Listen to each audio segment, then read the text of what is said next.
बाप्पा, मला तुझी फार आठवण येते रे. तू कधी येणार आमच्या घरी?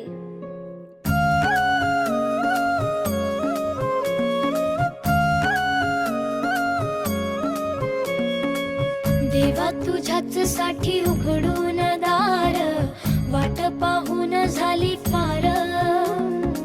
चिंता हरून देवा थकला असणार, दे माझ्या खांद्यावर भार. थोडा इथं टेकून जा, घास खाऊन माझ्या हातात